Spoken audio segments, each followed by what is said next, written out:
अस्सलाम वालेकुम। तो कैसे हैं सब?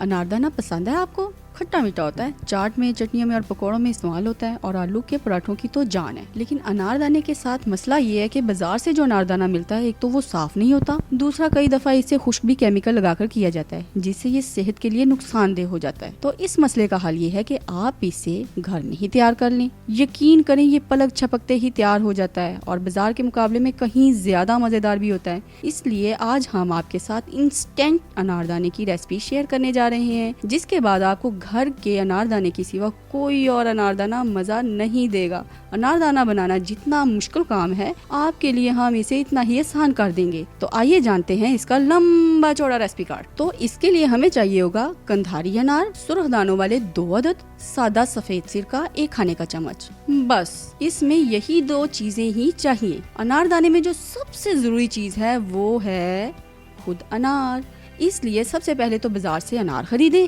अनार खरीदते वक्त इस बात का ख्याल रखिए कि वो किसी तरफ से गला ना हो और कोशिश करें कि इस तरह का अनार लें जिसके दाने सुर्ख और खट्टे हों, दानों का साइज बड़ा हो और दानों में गुठली नरम हो। इसलिए कंधारी अनार यानी लाल अनार जिसके दाने सुर्ख और खट्टे होते हैं सबसे मौजूद रहता है। अनार को धोकर खुश्क कर लें, फिर इसके दाने निकाल लें। धोने से अनार के ऊपर लगी मिट्टी वगैरह साफ हो जाती है। कोशिश करें कि आप जब दाने निकालें तो इनका जूस ना निकालें। छोटी छोटी डंडियां भी लगी साफ कर लें। तो आइए इसको तैयार करते हैं। चूल्हे की आंच नॉर्मल करके इस पर नॉन स्टिक पैन या कढ़ाई रख दें और इसमें अनार के दाने डाल दें। अगर आपके पास पैन और कढ़ाई दोनों हो तो इसके लिए कढ़ाई ज्यादा मौजूद रहती है, क्योंकि इसमें इसे निस्बतन आसानी से खुश्क किया जा सकता है। नॉन स्टिक बर्तन इस्तेमाल करना तकरीबन मजबूरी है, क्योंकि स्टील के बर्तन में ये चिपक जाता है। जैसे ही चूल्हे का प्रोसेस शुरू हो, तैयार हो जाए, क्योंकि इसको लगातार हिलाते रहना बहुत जरूरी है। घबराएं नहीं, ज्यादा देर नहीं लगेगी, लेकिन आपको बहरहाल चूल्हे के साथ खड़ा जरूर होना पड़ेगा। शुरू में अनार के दाने अपना रस छोड़ेंगे। आप इसे वक्फे से हिलाते जाएं। आग को नॉर्मल या हल्का तेज रखें। चम्मच मुसलसल हिलाते रहिए। याद रखिए, जैसे जैसे ये तैयार होता जाता है स्टिकी होने लगता है, मतलब ये कि चिपकने लगता है। और जाहिर है कि इस वक्त चम्मच भी इतनी ही तेजी से हिलाना पड़ता है। चम्मच ना हिलाएंगे तो ये लग जाएगा और सारे किए कराए का सत्यानाश हो जाएगा। मैंने जब पहली बार बनाया था तो ऐसा ही हुआ था। खैर, अनारदाने का रस बिल्कुल खुश्क ना करें, भला सिर्फ गुठलियां खाने में क्या मजा। मैं इसमें थोड़ा सा रस रहने देती हूँ, इससे ये बहुत मजेदार लगता है और मेरे बच्चे भी मजे ले लेकर खाते हैं। लेकिन अगर आपको बिल्कुल खुश्क पसंद हो तो चंद मिनट और चूल्हे पर रहने दें। जैसे ही आपको ये लगे कि इसका रंग तब्दील हो गया है और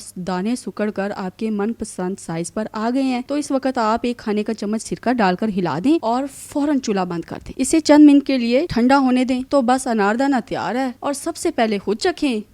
ये बहुत मजे का है। और भी मजे की बात ये है कि आप इसे अभी से इस्तेमाल कर सकते हैं। और हाँ, चखने में कहीं सारा ना खत्म कर लीजिएगा, बल्कि इसे एक शीशे के जार में डालकर फ्रिज में रख लीजिएगा। शीशे का जार और फ्रिज टेम्परेचर इसके लिए बहुत जरूरी है, क्योंकि बाहर पड़ा रहा तो खराब भी हो सकता है।